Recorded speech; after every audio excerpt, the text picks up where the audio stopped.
मैं सत्येंद्र सिंह आपको दिवाली के इस पावन पर्व पर बहुत बहुत बधाई। सभी को हैप्पी दिवाली।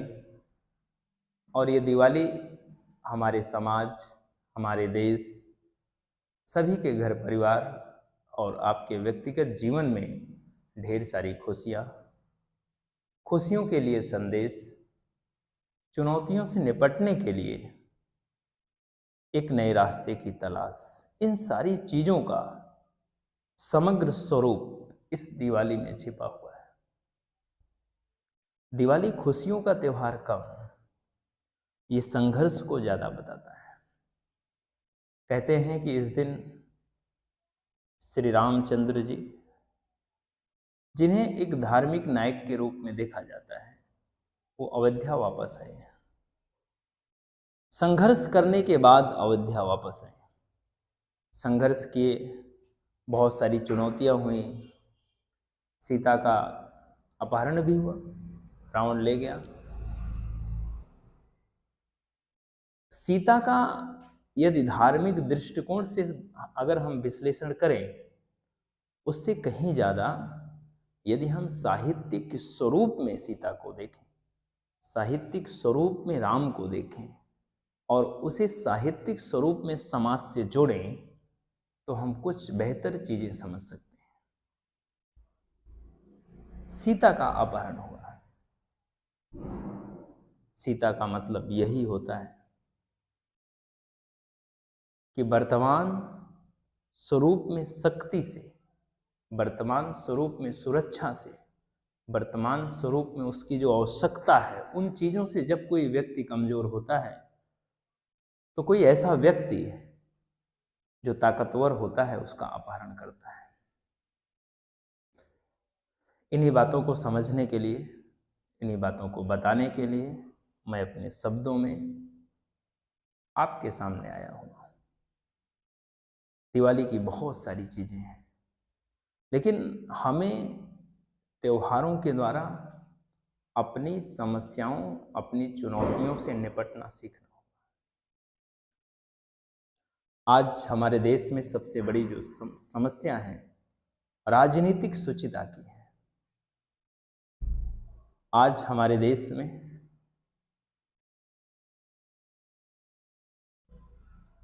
जब तक बेहतर लीडर नहीं होंगे, बेहतर नेता नहीं होंगे, बेहतर समाज सेवक नहीं होंगे, तब तक हमारी और आपकी सीताओं का अपहरण होता रहेगा।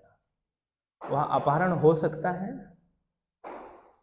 कि कोई अपनी लड़की को ना पढ़ा पाए, एक रूप ये हो सकता है।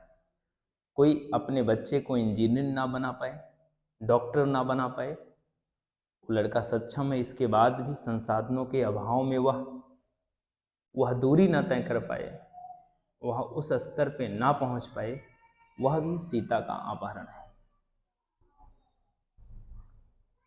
गरीब जो 8 घंटे मेहनत करते हैं कंपनियों में, गांवों में, खेतों में,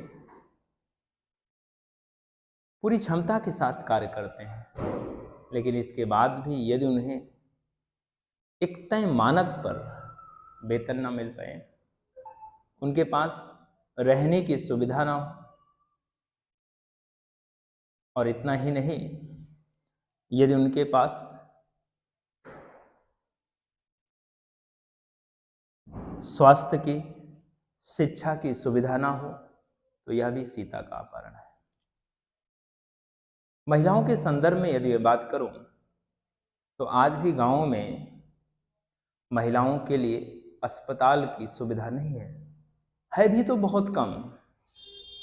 हम कह सकते हैं 100 में से 1% गाँव में शायद हो, और मैं तो ये मानता हूँ कमी इससे भी ज़्यादा है। सरकार बात करती है कि जनसंख्या नियंत्रण किया जाए, सरकार बात करती है कि महिलाओं को जागरूक किया जाए, सरकार बात करती है कि महिलाओं को जॉब दिया जाए, लेकिन सरकारों को इस संदर्भ में ध्यान देना होगा कि महिलाओं के लिए बेहतर एजुकेशन की व्यवस्था आप गांव में नहीं कर रहे हैं। बेहतर अस्पताल होने चाहिए और वुमेन ओरिएंटेड होने चाहिए। अस्पतालों में महिलाओं के लिए सारी सुविधाएं होनी चाहिए। सुप्रीम कोर्ट का एक निर्णय भी आया था, वह निर्णय कुछ इसी संदर्भ में था कि गर्भधारण की समस्या, गर्भधारण पर महिलाओं का अपना एक अधिकार है, वो इस पे निर्णय ले सकती हैं, लेकिन वो निर्णय लेंगी कैसे? बहुत सारी घटनाएं होती रहती हैं। जब तक उनके लिए बेहतर अस्पताल नहीं है, महिला डॉक्टरों की बेहतर सुविधा नहीं है, तब तक हम उन महिलाओं के प्रति इस दिवाली को खुशी के रूप में नहीं देख सकते। आज भी हमारे देश में सबसे ज़्यादा शोषण अगर किसी एक वर्ग का होता है तो एक महिला वर्ग है। कभी कभी पिता ही अपनी बेटी को नहीं पढ़ाता, इस संदर्भ में कि उसे हमारे घर नहीं रहना है, उसे किसी दूसरे के घर जाना है, एक सेवा भाव से उसे अपने यहाँ रख लेता है और एक निश्चित समय के बाद, स्वार्थ पूर्ति के बाद या सामाजिक सोच जो भी जैसे है, वह अपनी पुत्री को अपने बेटे की तुलना में कम संसाधन देता है, चाहे वह पढ़ने के लिए हो, चाहे वो आर्थिक संसाधन हो, किसी भी स्तर पर। लड़कियां इसलिए भी कमजोर हैं। आज भी हमारे समाज में लड़कियों को बराबरी का अधिकार नहीं मिला है। कानून ने दिया है लेकिन समाज नहीं दिया है।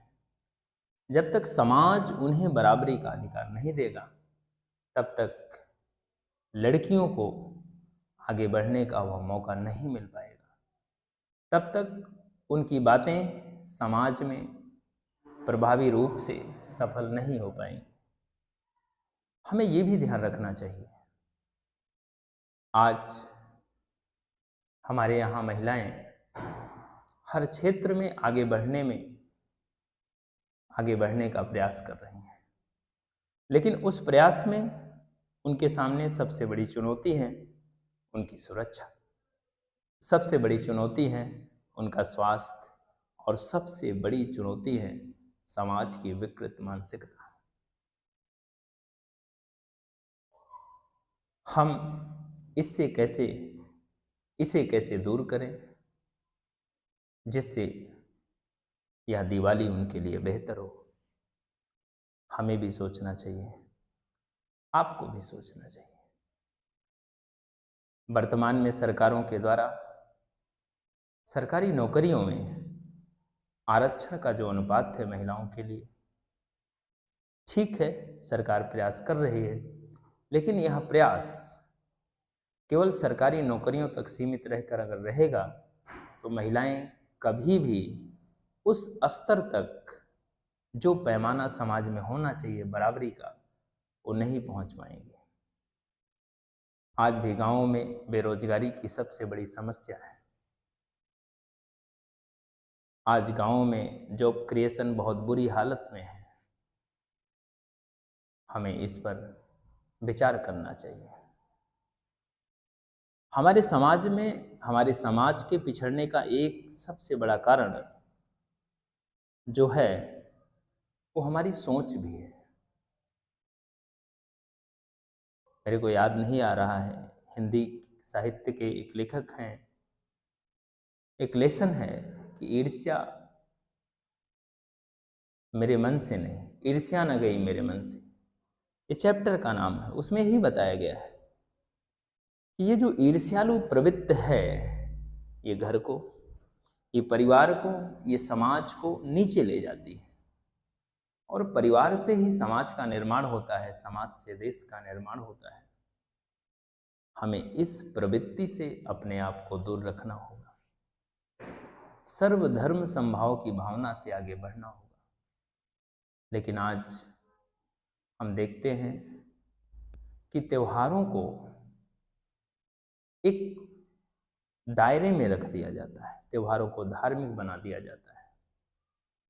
त्योहार कभी धार्मिक हो ही नहीं सकता, क्योंकि जो भी चीज़ें धार्मिक होंगी उसमें कभी शुचिता की भावना नहीं होगी। धार्मिक चीजें एक दायरे को लेकर चलती हैं, एक लिमिटेशंस को लेकर चलती हैं, एक सीमा को लेकर चलती हैं। दरअसल जितने भी धर्म हैं वो व्यापक स्वरूप में पहले लोकतांत्रिक व्यवस्था को डेवलप करने का एक प्रयास है। धर्म लोकतंत्र का एक स्तंभ है, लेकिन हमने धर्म को गरीबों के शोषण का आधार बना दिया। हमने धर्म को महिलाओं के शोषण का आधार बना दिया। हमने धर्म को एक ऐसा मानक स्वरूप दे दिया जिसके द्वारा किसी का भी शोषण धार्मिक आधार पर किया जा सकता है। और सारी चीज़ें ईश्वर के नाम पे, सारी चीज़ें भगवान के नाम पे, सारी चीज़ें खुदा के नाम पे, सारी चीज़ें गुरु नानक के नाम पे रखकर हम अपना काम साधते रहते हैं। इन्हीं चीज़ों से बचना है। जब तक हम धर्म को तर्क की कसौटी पर नहीं कसेंगे, हम स्वयं गलत काम करेंगे, हम स्वयं भ्रष्ट आचरण करेंगे, हम स्वयं अपने स्वार्थों की पूर्ति सिद्ध करेंगे और 2 मिनट के लिए अपने धार्मिक स्थलों पर जाकर विनम्र भाव से माफी मांगकर स्वयं को पवित्र कर लेंगे। यही पवित्रता,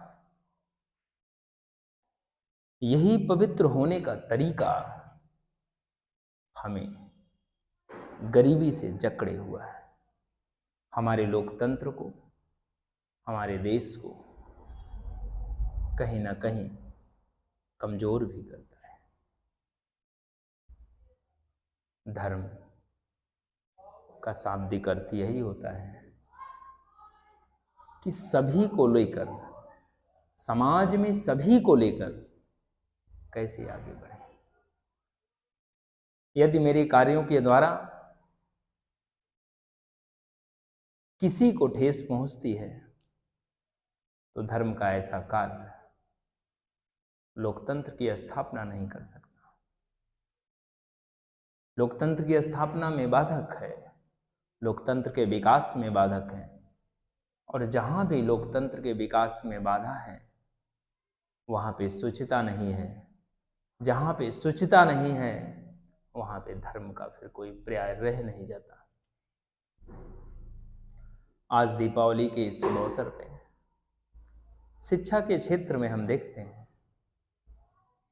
बहुत सारे बच्चे एजुकेशन ले रहे हैं, पास हो रहे हैं, लेकिन उनके पास स्किल नहीं है। सरकारों को इस दिशा में भी कार्य करना चाहिए।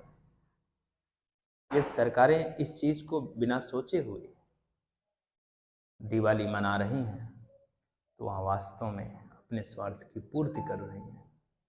हर व्यक्ति को अपने कर्तव्य पर ध्यान देना होगा, तभी दिवाली लोकतंत्र का एक स्तंभ होगी। और जहाँ पे त्यौहार लोकतंत्र से जुड़ते हैं वहीं त्यौहार प्रासंगिक होते हैं। जब त्योहारों का जुड़ाव लोकतंत्र से नहीं कर पाए, यदि वो त्यौहार हमारे लोकतंत्र को बेहतर नहीं करते हैं तो ऐसे त्यौहार वास्तव में त्यौहार ना होकर हमारे लिए एक चुनौती होते हैं। और हमें हर त्यौहार को लोकतंत्र की जड़ को मजबूत करें, त्यौहार ऐसा बने। मैं सत्येंद्र सिंह, बहुत बहुत धन्यवाद इनोवेटिव टैलेंट 50 सेंटर की ओर से। Thank you very much.